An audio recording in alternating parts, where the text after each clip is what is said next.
Hello everybody and welcome back to my channel.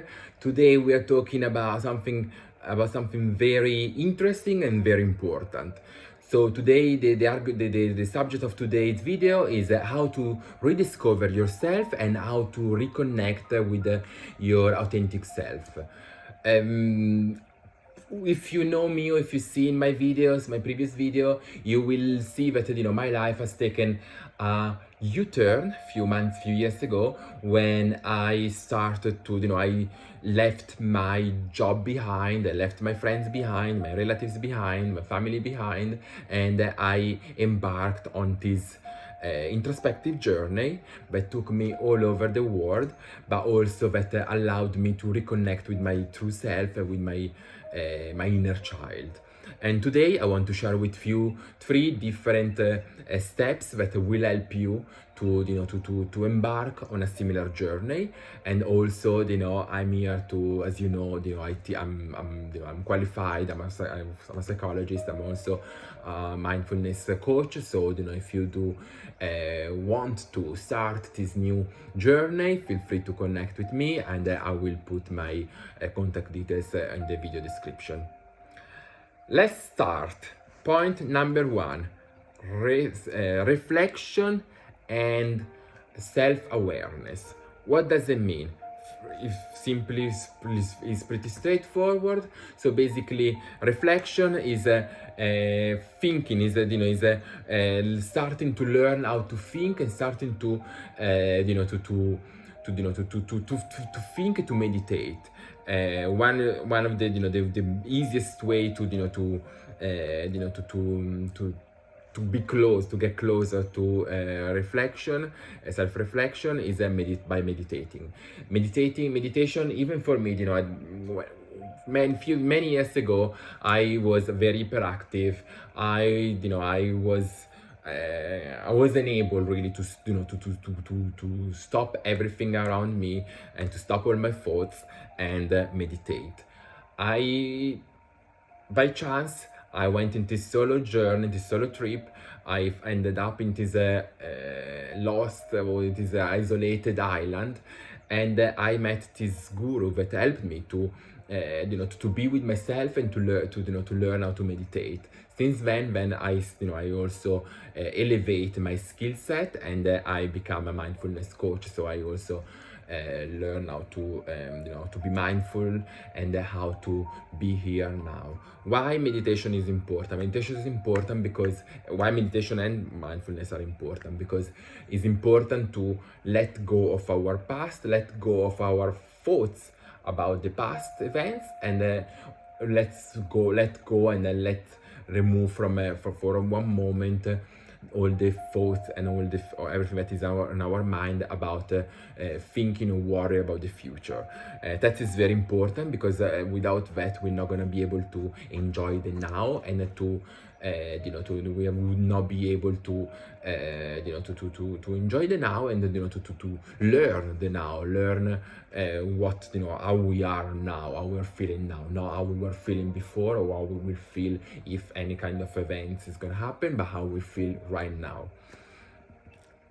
Second point, apart from meditation and mindfulness, that will help us to to go close to self-awareness and reflection, is a journaling.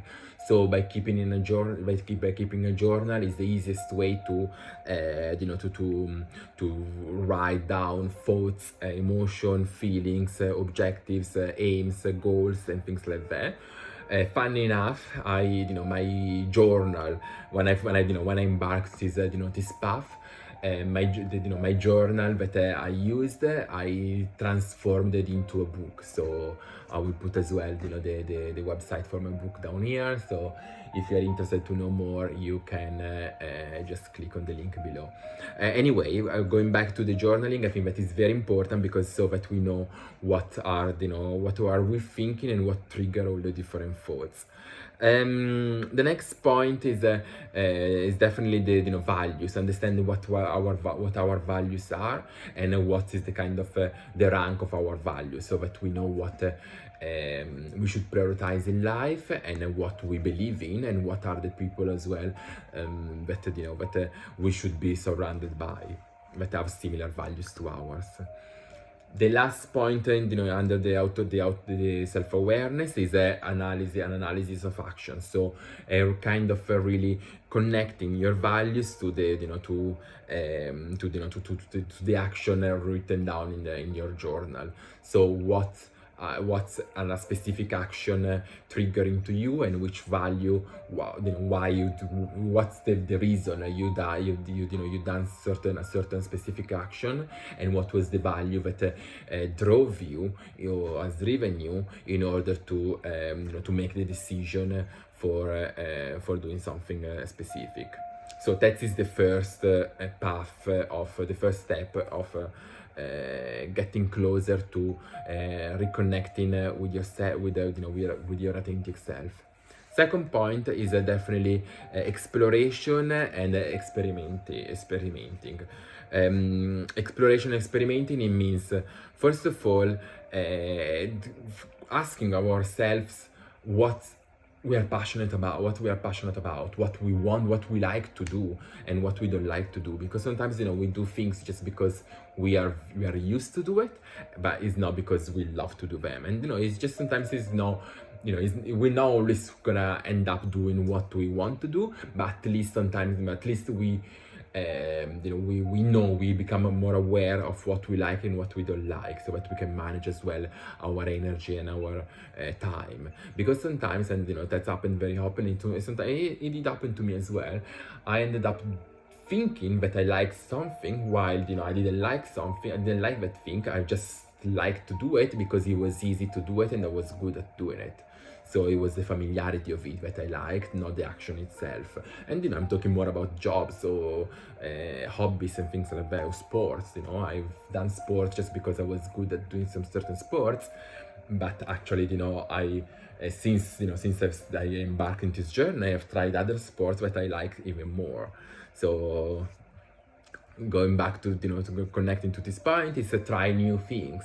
And then that is the most amazing thing, to go out of the comfort zone. It's not easy, and believe me, when I went out of my comfort zone, I was in I was in the desert. I was in this camel with a bunch of people that I didn't know, a bunch of people that didn't speak my language, and I couldn't understand what we were saying.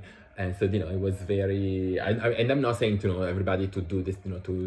Everybody has different degree of how you want to go out of your comfort zone. I went 100% out of my comfort zone, but I think that it does help, because by challenging ourselves with the new things, we can understand if we are good at it, and also if we are not good at something, we get to know ourselves even more by by doing new things.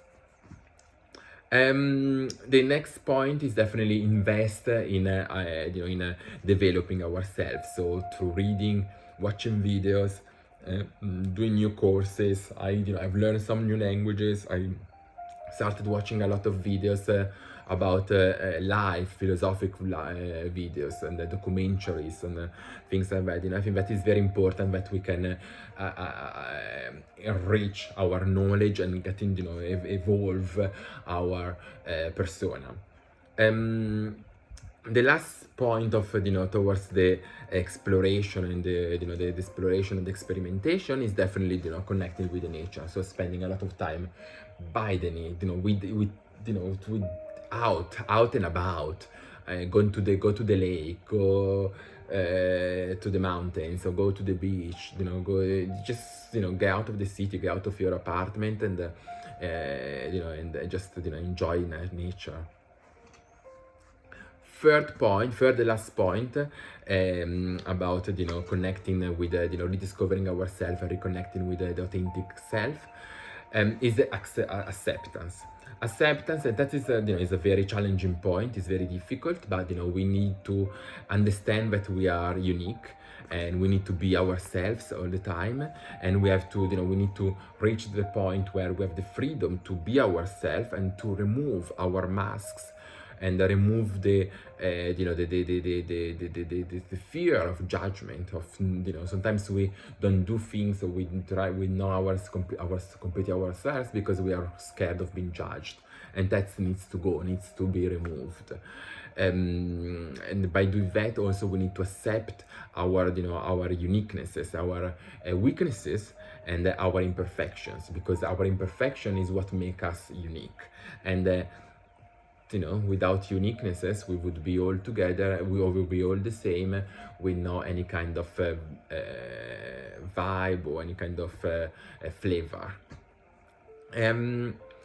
The last point is definitely to rebalance and to find our priorities and to rebalance our life, because I think that once you accept yourself, and once you know more about yourself, we need to understand what we must do in order to survive, but what we need to do in order to to stay connected to our true self. So we need to really balance the two, balance what is mandatory for us to do to stay, to be in this in this planet, this earth, and what we need to what are the parameters that we can, or that we need to act within. We need to act within in order for us to stay what we really are.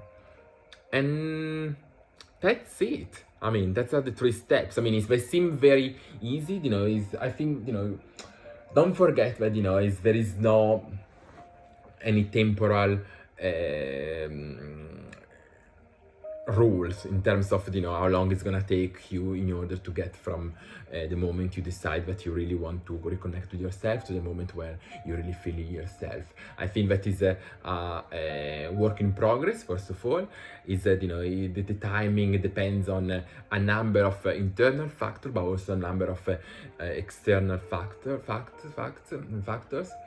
I think that every day is a discovery, and that's what we need to learn, or what we need to have clear before even starting this process. Every day is a learning day.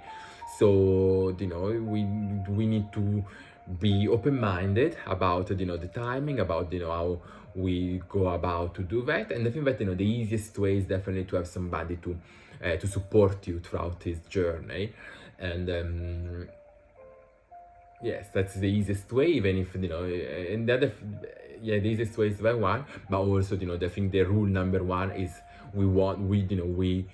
we should embark on this journey if we really want to be to find our true selves. I think there is no point if we don't believe it, or if we don't really want to to go back to the true self, and we're happy to live a fake life. That's fine, completely fine. But let's not waste our time, or let's not put ourselves into this journey that is gonna make it even more difficult. So if you want more information, if you want to do it with if you want more information, if you want more support, feel free to reach out. If you like the video, like, subscribe, and share. And thank you so much for being with me and to follow to follow my video. I'll see you next time in my next video. Bye now.